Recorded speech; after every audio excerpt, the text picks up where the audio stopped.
கொண்ட மலர்கள் மலர்ந்தது எனக்கு மது ரசம் அருந்தட்டுமா விடுகின்ற வரையில் முடிகின்ற வரையில் கவிதைகள் எழுதட்டுமா முத்தம் என்ற கடலில்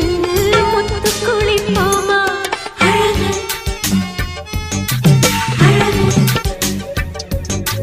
ஓ நீ நடந்தால் நடையழகு நெருங்கி வரும் இடையழகு